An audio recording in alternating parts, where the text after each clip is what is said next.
Coming up in this episode, he put her in a box and she shrank with time. More tests. This might end up being good for both of them.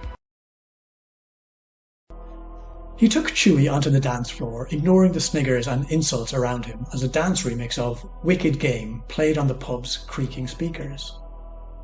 He loved Chewy, a small tan-brown bear he'd had since his 6th birthday, despite it all.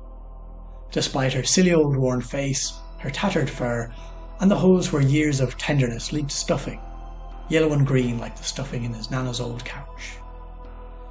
"I'll be okay," he texted Chewy from the waiting room the next morning after stabbing pains in his chest sent him to the doctor.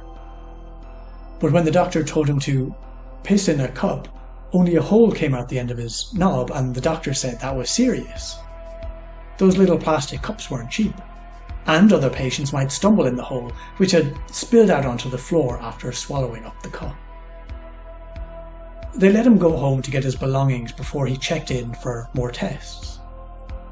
He wanted to bring Chewy, but he didn't want her worrying either. Nor did he know what would happen to her in the hospital if he died of the hole inside him. So he lied and told her it was just one night and that there were already some mean teddies in the ward. He didn't think she believed him, but then the taxi came and it was too late to apologise or change his mind. In the hospital they took his blood and fluid from his spine, and they fed him more than the other patients too, but he always felt hungry. He hadn't been to the toilet in days, but still felt no need. The hole inside him kept growing and swallowing everything up. The doctors wanted to cut it out before it swallowed him up. It wasn't like the holes in his teddy bear, they said. He'd mentioned Chewy once or twice.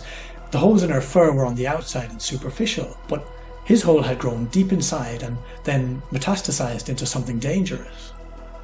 It wouldn't be an easy operation, but he agreed to it for Chewy.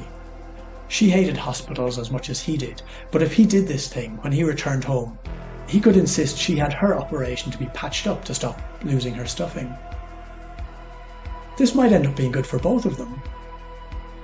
The surgeon cut out as much of the hole as he could, and then the other doctors did something to his metabolism so he'd grow into the hole had left behind.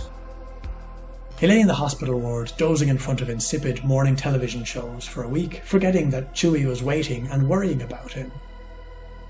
Then at home, she was sat in the hallway waiting for him when he opened the door, right where she had been when he left, as if she hadn't even moved. He realised what an idiot he'd been. Chewy wasn't his best friend. She was just a stuffed toy he should have outgrown years ago. He put her in a box and left her in the attic. Except for the rain, he would have put her outside immediately for someone else to take, if they wanted her. He forgot about Chewy in no time and got on with his life as the hole filled up. The box in the attic didn't close properly, so Chewy gathered dust year after year, and she shrank with time as mice pulled her stuffing out to make beds for their children. When she had no more stuffing left inside, a hole leaked out through the bare patches in her fur instead. Forgotten, unnoticed, it ate away at the box, then the joists of the attic, and then the ceiling as it spread down through the house. And that's what happened.